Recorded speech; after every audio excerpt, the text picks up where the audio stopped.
So I'm not going to be looking at you. Welcome to my car.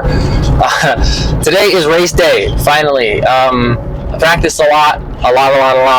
Probably like 99% of the time I'm practicing for races. So finally, the 6-hour hare scramble has come. Yesterday was practice, had a really great practice. No major falls or anything.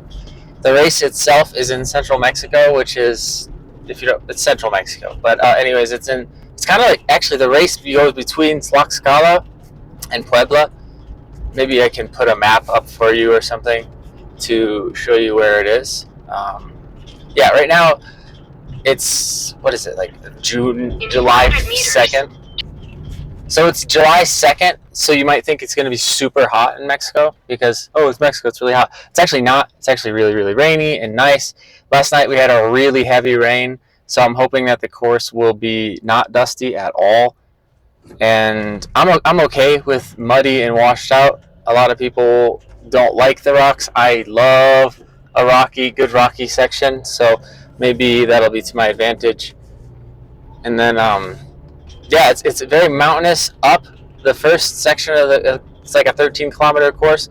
The first half, I'd say, first probably 2/3 is all gonna be uphill and stuff. The bottom half, the last 30% of it is really rocky. It's all really rocky, but this is like no dirt, just straight sandstone rock. So I'm used to that, actually. Like, that's kind of my main stomping ground, so I'm kind of excited about that. So I'm really excited to get to the race, see how I do. I'm in the class of novice because this is my first hare scramble ever. I mean, I've done rallies, I've done a hard enduro where they had a horrible result from that, but I've never done a hare scramble, and I've never done a 6-hour hare scramble. Like a 6-hour rally, that's okay. You know, rallies are mostly navigating and sitting on your butt. You can do them on pretty much any bike. You don't need a special bike, and you're not going to be working out the whole time. But this is physical, hard work for 6 hours. Each lap is around 30 minutes. My goal today is to do 10, but my optimistic goal is to bring that lap time to like 25 minutes just for funsies, because I was watching my video from yesterday, which I can't show you because it's horrible quality, but there's a lot of times where I just park the bike in the corner, basically just going way slow, wasn't accelerating when I should have been accelerating, just coasting. So hopefully today will be fun. Hopefully I can meet some of those goals, whether it be the 10 laps. Even if I make 8 laps, I'll be happy. I'm just here to have fun. So yeah, just go out there, have fun. 6 hours, Ironman it up, and yeah, so I guess next thing will be, I'll see you guys at the track. Okay, so we made it to the race now, so everything is just kind of getting ready. I heard there was an accident on the highway here, so probably be a little bit late, which, to be honest, it's kind of normal. So it looks like they set up a starting section, and you go around and then come back through here. And yesterday during practice, we just started here. No big deal, a little change. They've done a little bit more signage that I can tell, so that's a good thing. And the weather is great. It's a little overcast up in the mountains, which is always good because I'd rather have a little bit of humidity than heat any day of the week. All right, let's get some gear on. From this point on, I was getting ready for the race and pretty much just forgot to film anything. So I just want to kind of like talk about it as we go. This is actually the teams. So these guys will race and then they'll have a buddy just sit and wait for them to go. And this is my start.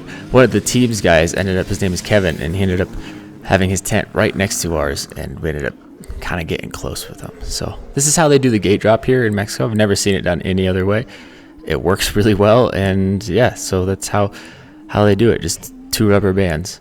My start, I ended up getting like the whole shot, but I mean, it's a 6-hour race, so it doesn't really matter. But it's weird because my bike was running weirdly bad. Like, I was full throttle and it was bogging.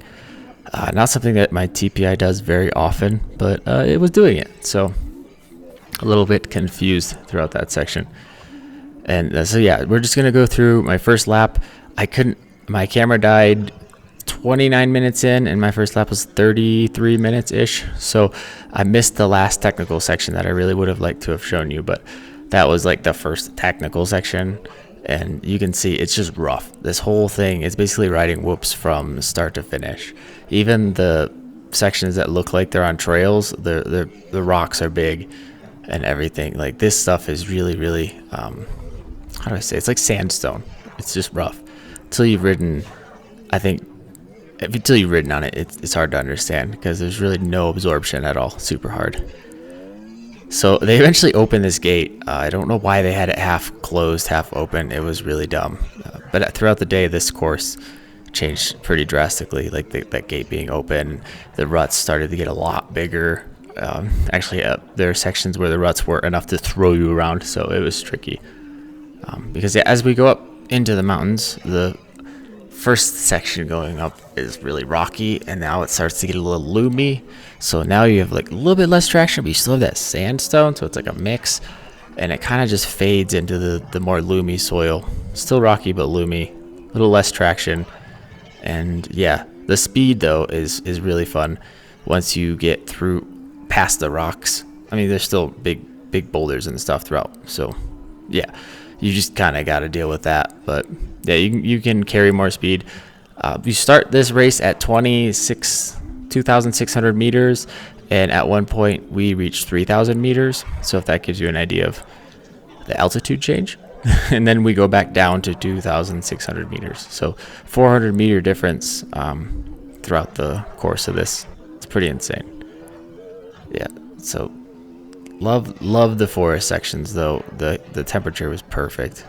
Just able to carry so much speed. And in the beginning of the race, which this is lap 1, there was very little dust. Fantastic, because my goggles did not make it to the race. So only at the end of the race did I really have any issues. But yeah, you can see pretty rough. The ground is very cross country. I don't know how else to say it. Very enduro.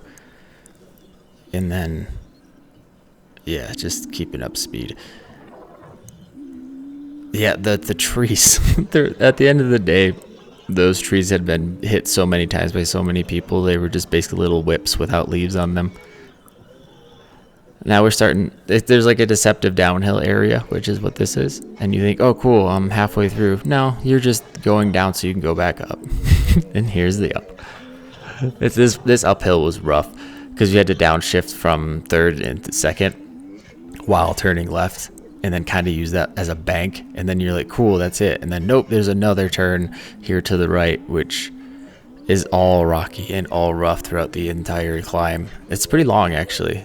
I don't really want to venture to guess how long that climb was, but that climb probably a couple hundred meters. I would say overall this track probably had 10 to 20 hill climbs, like genuine hill climbs, not just uphills, but like you have to downshift and lean forward. The majority of it was either up or down and very steep, and I really like that. Some sections like this, they're relatively flat, but they're not. So this one's still uphill, but it's not uphill enough to where you need to lean. Your body position is still balanced. This is definitely an uphill section, very rutted at the end of the day. This is a hugely long downhill. Hugely long, smooth in the beginning of the day, end of the day just super rutted. The soil's wicked soft, so all these rocks were exposed, and then a huge amount of ruts, so you're just getting thrown around. So beginning of the day, this was top gear pinned.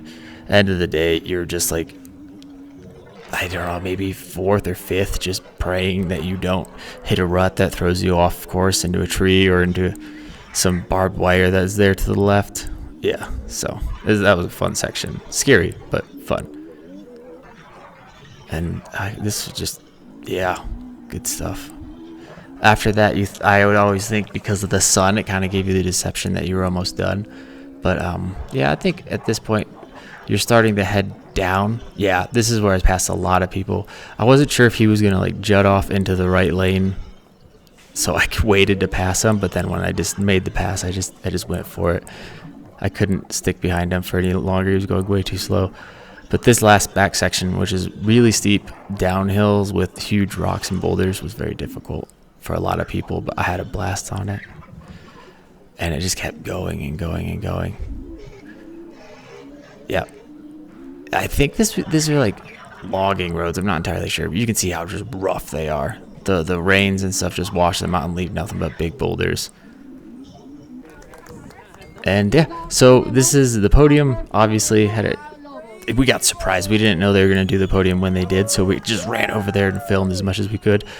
And that guy who won was an awesome dude, and I'll talk about him in a bit and how amazing him and I had an amazing last lap.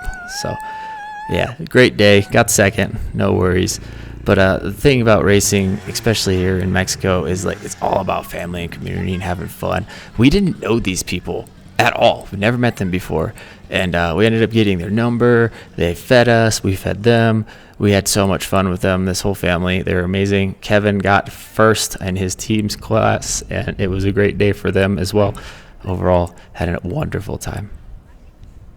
Okay, so that was really hard. I had an epic day yesterday. So epic that by the time I was going to record like the conclusion and the wrap up, the sun was down. I was passing out tired. Some people from the event were sending me messages at like 12 o'clock last night. I have no idea how they did that, like how they were still awake. I got home at 8 and just fell asleep. I took a shower because I was filthy and fell asleep. So the bike and I got second. But the craziest part is that we got second by 4 seconds on a 6-hour race. So the last lap of the race was insane. It was the guy who got first, and I hadn't seen him the entire day. Didn't even see him. And I had finished up my rest, and I was like, I can probably get into a lap more, one more lap. That's all I got in me. I'm so tired. And I'm going and I'm pushing as hard as I can and with my tired self. And this guy, I see him coming up. I see him and another guy, and he makes a pass on the other guy, and I'm like, okay, I can pass this guy too. But it took me a little while longer because the course was so technical that it took me a bit to pass him. So by the time I get by this guy, I realize he's out of sight. So I'm like, okay, I gotta push. So I push to catch the guy, and finally, when I do catch him, I realize, oh my gosh, this is the guy. This guy's in my class. I haven't seen him all day, which means I haven't lapped him, and he hasn't lapped me.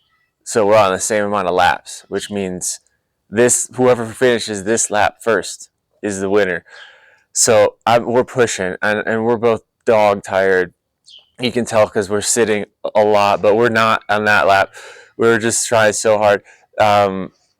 Every hill climb was a potential for a pass. Every hill climb I was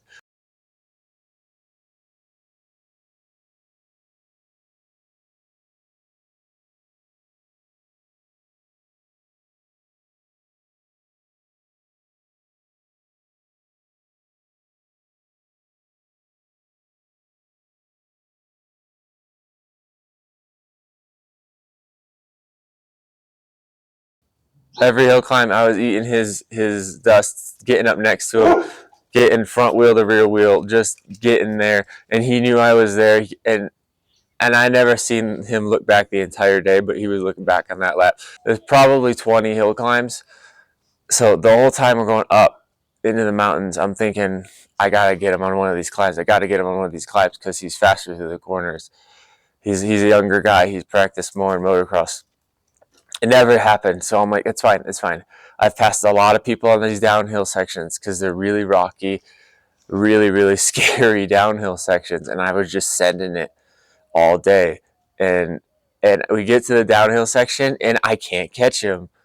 And then I'm pushing. I'm in fourth gear going down these rocky downhill sections. These are the downhill sections that are so rocky that one guy actually flipped over his handlebars and his bike landed upside down.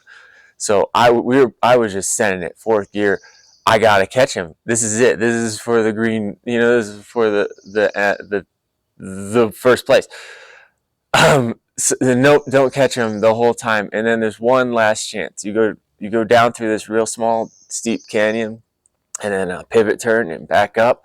and then you have to do another pivot turn onto the road and go. But once you get to that road, it's just powder, dust. You can't see anything if you're behind someone. So I knew if I could pass him on that pivot turn section, I could get him. But the problem is there's no alternate line. It's so tight through there that if he got through there first and made no mistakes, that I couldn't get him. And that's exactly what happened. So after the race, like once we get up and the powder comes, I'm like, I did my best to keep up, but I couldn't see anything. Like literally a wall. I might as well just close my eyes and rode. But we get to the finish line, and he's sitting there, and I finish 4 seconds, which doesn't seem like a lot, but 4 seconds is like enough to have someone out of sight. So I was like, I get up there, and I'm like, bro, that was the best. This is the best battle of my life. And he was just saying, like, we're both just kind of blown away. And like everything I just talked about, he was like, I knew on those hill climbs if I didn't push you, and I knew on that downhill. He said he had never hit those downhills so hard throughout the entire day. So his last lap was like his scariest, most like painfully just difficult lap. So it was an epic battle. I wish I would have been able to film it, but no, none of my cameras last 6 hours. And how could I have possibly known that the last battle of the day last lap of the day would have been such an epic battle? So I came home with a second place finish, but I am so proud to have been in that battle and to experience something like that in real life and not just on TV. I'm just thrilled, man. The 6 hour hare scramble, 6 hour race coming down to a 4 second difference in a finish, and actually like fighting with another guy I don't know. And now we're pretty close. Like we had a really great time, and we're exchanging numbers and all that stuff. So we'll probably see him in later videos.